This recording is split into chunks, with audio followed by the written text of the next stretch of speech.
My Month with a Billionaire, part 13. So, Harley has just gotten into Scotty's face. Scotty, the son of his nemesis, aka the man that had cheated on Harley's first wife with him. He's in Scotty's face, and Scotty's literally just standing there smirking at him like he don't give a damn, and he got no fears. And I'm thinking, this is very ballsy for a guy that is literally like 3 times less the age of this man, is standing there in his house. This man is a billionaire, so you know he's got the resources to make someone like disappear. And Scotty's just looking at him like, I was just leaving anyways, Harley. We're all sitting there like, and I'm just sitting there with my little booty drink like, oh my. He literally is like, all right, I'm out of here. He sits up, he puts his hand out to dab Harley. Harley looks at him like he's going to rip his arm off, and he's like, all right, buddy. Stay big, king. I'll see you later. He looks at the girls. He's like, bye. He was like, it was nice to meet you, Kat.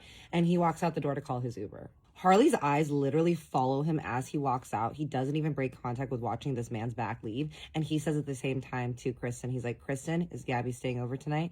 Gabby's like, yeah, I guess I'll stay over. He's like, okay, I suggest you girls go to bed. They're like, okay, good night. And Harley's like, love you, Godfather. She runs over and kisses him on the cheek. I'm like, this girl's ballsy, but I'm here for it. I look at Harley, and Harley's like, are you ready for bed? I was like, okay.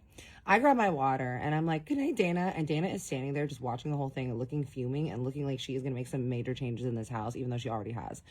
I walk up the stairs with him, and I'm just kind of trailing behind. I'm like, okay, I'm going to go to my room and get ready, and I'm going to wash my face and everything. And he was like, okay, I'm going to leave the bank vault open for you. I'm like, okay. I go get ready for bed, and I put on my suit of armor to go to sleep, and I walk into the bank vault and the wealth dungeon. He's just sitting in bed like this, y'all, just looking at his phone with his little reading glasses on, just looking at it. I get into bed, and I look at him, and he was like, so... He puts down his phone, and he's looking at me. I feel like I am a child in trouble with her father. And he's like, so, did you have fun tonight? And I was like, yeah, I did. And he was like, so, tell me, what do you think of Scotty? I was like, I think he is a nice dude, according to what I know about him. Why don't you tell me about Scotty? And he was like, I'm sure Kristen already filled you in. I was like, yes, but I would like to hear from you what your point of view is. And then you can ask me any questions that you like when I was out with him. And he goes, okay. He goes, Scotty is the son of, we're going to call the man Jim. Jim is Harley's ex-best friend. They grew up going to the same high school, Beverly Hills High School in LA, and Jim is the son of some Swedish businessman. Jim and Harley went to high school with Harley's ex-wife, and they were all 3 very good friends. Harley and his ex-wife started dating in high school, and they ended up becoming high school sweethearts. And then after school, they broke up because she ended up going to Loyola, and Harley was just kind of doing his thing. And they ended up reconnecting in their 20s, and Harley was still very good friends with Jim. Jim is in Harley's wedding party. Harley and his ex-wife get married. Harley says that him and his ex-wife are starting to have problems in their marriage, and so they decide they're going to open up their marriage and try experimenting in bedroom so that they can see if they can maybe save their marriage, because maybe they need to add some spice to their lives. So they open up the marriage. They start having multiple parties in their bedroom, first with girls, and then she was interested in trying to have multiple partners with men, to which Harley agreed because he was trying to make her happy. Apparently, she said that she only felt comfortable with doing this with a man that they knew, and Jim, being Harley's best friend and one of his good friends, Jim was like, I volunteer as tribute. Harley says that they all start having these seggsy parties at the house with multiple partners and multiple people, and it becomes this whole thing in this lifestyle for them. Harley said that him and his ex-wife had one rule, and it was that they were always very open with each other about who they were adding into their bedroom, what partners they were having, so they could stay safe, and that the main thing was just communication fully and through, and they had agreed about this. He says that later on, he starts seeing that his ex-wife is spending a lot of time with Jim. They're spending a lot of time together, they're going out to dinners, and Harley is just kind of getting really deep into his snow addiction because they always had the party favors and snow at these parties that they were having at the house, and he's noticing that his ex-wife is taking more and more comfort in Jim. He says then he finds out through another party that Jim and his ex-wife are actually having an affair behind his back, and that they're actually having rendezvous with just the 2 of them without Harley involved. He confronts them, they admit to it. Harley and his ex-wife break up, and then Harley goes deeper and deeper into his snow addiction until everything just kind of is starting to unravel. I'm like, wow, okay, so did Jim and your ex-wife end up dating or being together after that? He's like, no. Everyone just kind of all broke up. My ex-wife is remarried to this man in the music industry. Later on, Jim has Scotty. Kristen's dad has her, and Kristen's dad is still really good friends with Jim. So Jim, Kristen's dad, and Harley, all in the same wedding party, all grew up together. Harley and Jim no longer friends. Jim and Kristen's dad friends. Kristen's dad and Harley still friends. Scotty and Kristen grow up together in the scene, and they are very, very close, to which Harley's like, I just never want Scotty around. And I was like, okay, I know, and I understand it's really difficult, but the sins of the father, it's not really on Scotty. And he was like, look, I get it. He was like, it's something that I rationalize all the time, and I try to talk to my therapist about, and Kristen is always talking about because that's one of her best friends, but he looks exactly like Jim, and it's just very difficult for me. I was like, I get it. I understand. I'm like, sexy parties, eh? And he was like, it was the 90s. I'm like, wait, so if it was the 90s, then... And he goes, yes, I was having sexy parties when you were born. I'm like, but I thought you were in your 40s, Harley. He goes, no, I'm in my 50s. And I was like, but your dating profile said you were in your 40s. And he was like, oh, I don't remember what I put on there. I'm like, I would like to know the truth as much as possible about you. And he was like, okay, I'm sorry. I truly forgot what was on my dating profile. He was like, what do you think about the sexy parties, huh? I was like, have you had any since then?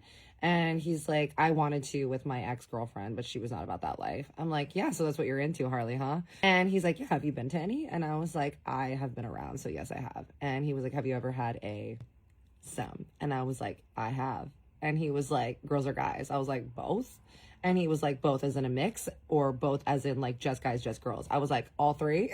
Yes, guys, your girl has lived. I will just try anything once. And he was like, and what did you think? Did you like it? And I was like, I always have fun. And I was like, look, sometimes it's been a bit overrated. I will say that some people think that it is like the end all be all, especially men, of like fun and everything. But I've definitely had some fun with it. He's like, oh, did you prefer just girls or just guys? And I was like, I think it depends on the people, actually. And he was like, oh, okay. And I was like, what about you? And he was like, well, it started with my ex-wife to where it was just girls because that's what I'm into, obviously. And then with the guy thing, I just agreed that it was okay if she did that with a guy and then I just watched. I'm like, oh, okay.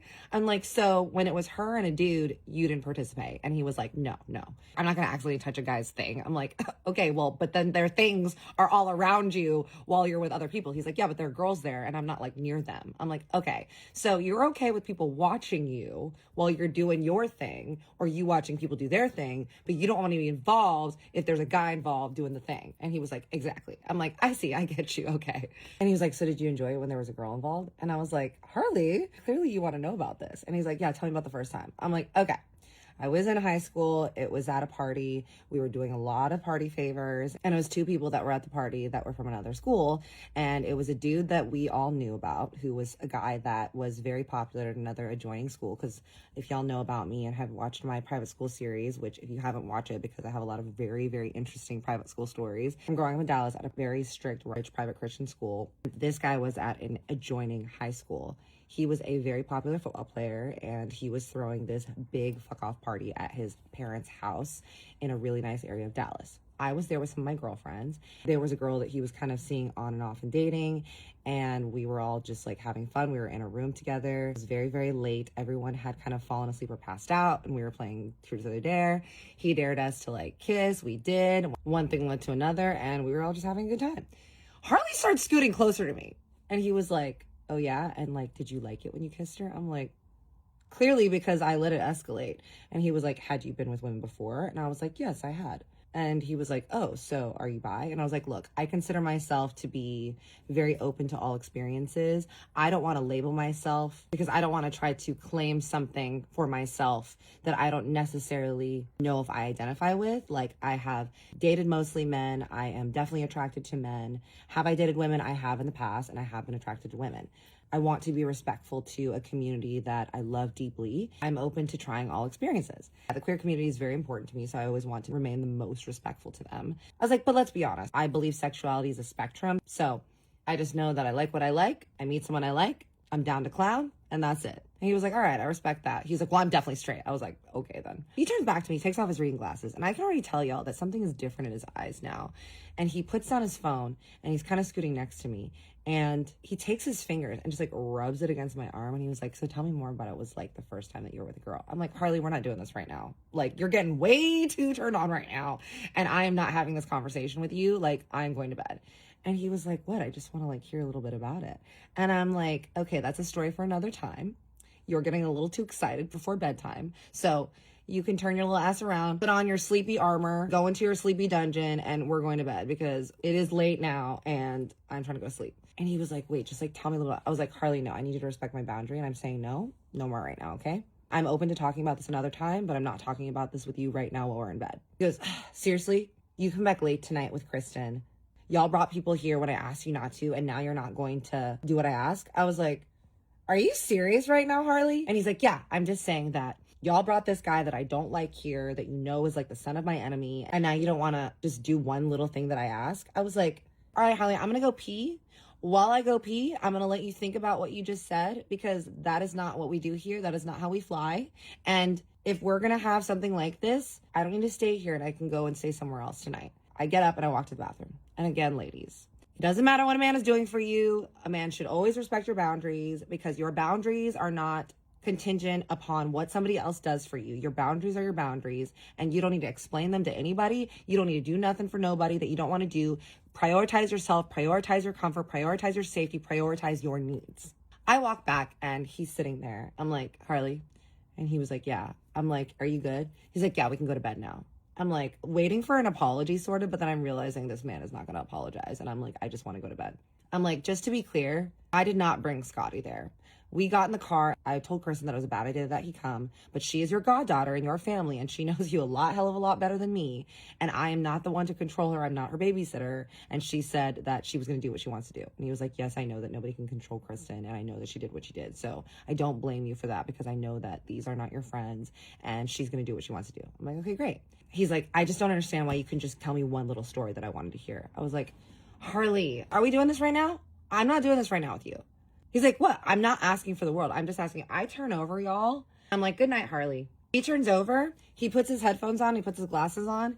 I'm like trying to sleep, y'all, and ignore this man, because I am not going to acquiesce to this man's behavior and trying to push my boundaries and asking me to do something that I don't want to do right now. And I think y'all already know what's coming, because yes, I start hearing sniffles in the night. Yes, this man is crying again.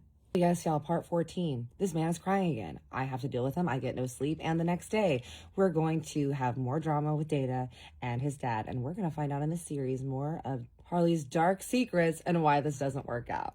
I love you, and I see you. Big hug, big kiss. And I know y'all been asking for it, so I'm giving y'all part 14 later today. It's a double header day, y'all. Happy Monday. I love you.